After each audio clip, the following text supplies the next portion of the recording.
शिवराज विजय में हम महमूद गजनी के बारे में पढ़ रहे हैं कि उसने जब भारत भूमि पर राजाओं को परस्पर लड़ते देखा तो अवसर का लाभ उठाते हुए उसने भारत पर आक्रमण किया। 12 बार भारत को लूटा। इसके बाद भी वो शांत नहीं हुआ और उसने गुजरात के सोमनाथ तीर्थ में आतंक मचाया। वहाँ के महादेव के मंदिर में भी उसने बहुत कुछ लूटा और अंत में उसने नहीं मानने पर पुजारी वर्ग के आग्रह के बाद भी उसने महादेव की मूर्ति को तोड़ा और उसके अंदर से जो बहुमूल्य रत्न आदि निकले थे उन्हें ऊँटों की पीठ पर लादकर वो अपने देश ले गया। तो भारत की दुर्दशा ब्रह्मचारियों के गुरुजी योगी राज को सुना रहे हैं, उसी का हम अध्ययन कर रहे हैं। अब आज उसके आगे। अथ कालक्रमेण सप्ताशी उत्तर सहस्रतमे वैक्रमाब्दे सशोकं सकष्टंच प्राणास्त्यक्तवती महामदे। अथ कालक्रमेण, इसके बाद कालक्रम से समय के अनुसार सप्ताशीत्युत्तर सहस्रतमे, और इसकी जो संख्या है 1087 विक्रम में, सशोकम कष्टंच, शोक के साथ और कष्ट के साथ, बहुत पीड़ा के साथ में, प्राणास्त्यक्तवती, प्राणों को छोड़ देने पर या मृत्यु हो जाने पर, महामदे, महमूद गजनी की मृत्यु हो जाने पर, और उनकी मृत्यु कब हुई थी? 1087 विक्रम में। गोर देशवासी कश्चित शहाबुद्दीन नामा प्रथम गजनी देशम आक्रम्य महामदकुलम धर्मराज लोकाध्वन्य ध्वनिनम विधाय। जब महमूद गजनी की मृत्यु हो गई तब गोर देशवासी, गोर देश में रहने वाला, कश्चित, कोई, शहाबुद्दीन नामा, शहाबुद्दीन नाम का, प्रथम गजनी देशम आक्रम्य, सबसे पहले उसने गजनी देश पर आक्रमण किया जहाँ का महमूद निवासी था। वहाँ उसने आक्रमण किया शहाबुद्दीन ने। महामद कुलम, और उसके पूरे कुल को, महमूद के पूरे वंश को, धर्मराज लोकाध्वनिनम विधाय, धर्मराज के अर्थात जो यमराज है उनके ध्वनिनम, उनका जो मार्ग है, यमलोक का जो मार्ग है उसका पथिक बनाकर या उनको मृत्यु के घाट उतारकर, सर्वाह प्रजांश्च, और सारी प्रजा को, पशुमारम मारयित्वा, पशुओं की तरह मारते हुए, तद रुधिरार्द्र मृदा गोर देशे बहून गृहान निर्माय, तद रुधिरार्द्र मृदा, उनके रुधिर से जो आर्द्र हो गई थी, गीली हो गई थी, तो इतनी प्रजा को उसने पशुओं की तरह मारा कि इतने लोगों के खून से जो वहाँ की मिट्टी, मृदा जो गीली हो गई थी,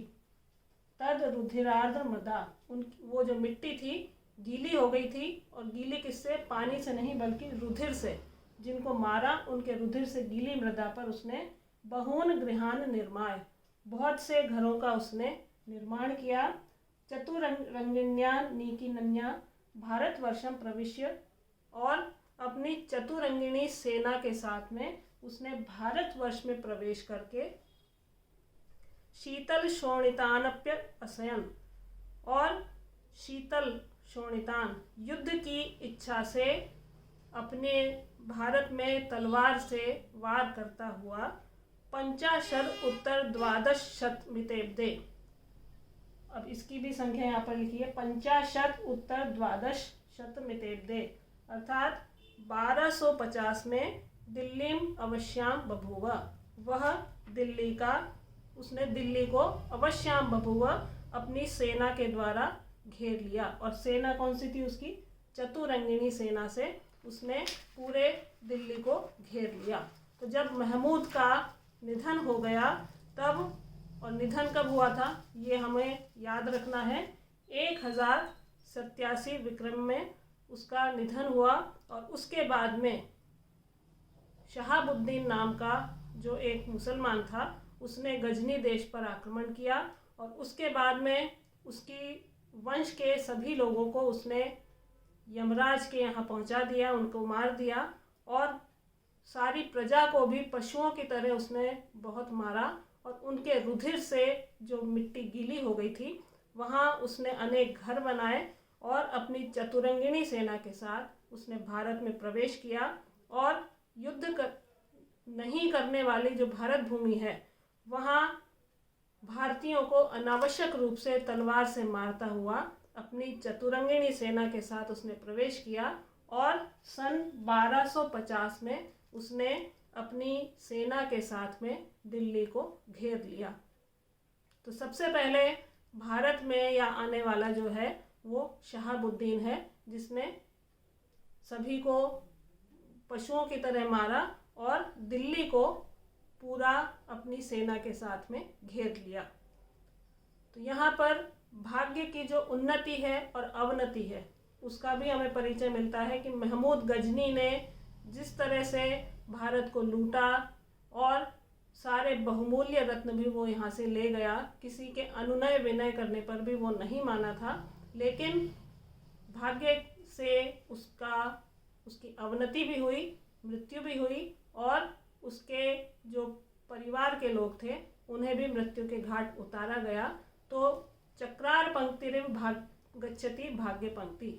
तो भाग्य की पंक्ति जो है, भाग्य जो है वो चक्र की तरह होता है, कभी ऊपर कभी नीचे, कभी अच्छा समय कभी बुरा समय। तो महमूद गजनी का भी, उसके परिवार का भी जब बुरा समय आया तो शहाबुद्दीन ने उन्हें पूरी तरह से नष्ट कर दिया और दिल्ली पर आक्रमण कर लिया। तो ये इस पूरा गद्यांश हमने समझा है। अब इसमें एक बार व्याकरण भी देख लेते हैं। इसमें शब्द आया है प्राणान। तो प्राणान शब्द जो है हमेशा संस्कृत में बहुवचनांत में ही प्रयोग किया जाता है। प्राण शब्द हमेशा बहुवचनांत में प्रयुक्त होता है। आक्रम्य शब्द आया इसमें क्रम धातु है, आ उपसर्ग है और इसमें ल्यप प्रत्यय लगा है। धर्मराज लोकः, यहाँ शब्द आया है धर्मराजस्य लोकः इति धर्मराज लोकः, इसमें तत्पुरुष समास है। शीतल शोणितान, शीतलम शोणितम येषां तान इति शीतल शोणितान और इसमें बहुव्रीहि समास है। तो हमने जो ब्रह्मचारियों के गुरु हैं वो योगी राज को बता रहे हैं, उसका हम अध्ययन कर रहे हैं कि भारत में विक्रमादित्य के बाद या उनकी मृत्यु के पश्चात क्या दुर्दशा हुई, क्या दुराचार हुआ, किसने यहाँ पर आक्रमण किया, उसी को हम अलग अलग गद्यांशों के माध्यम से समझ रहे हैं।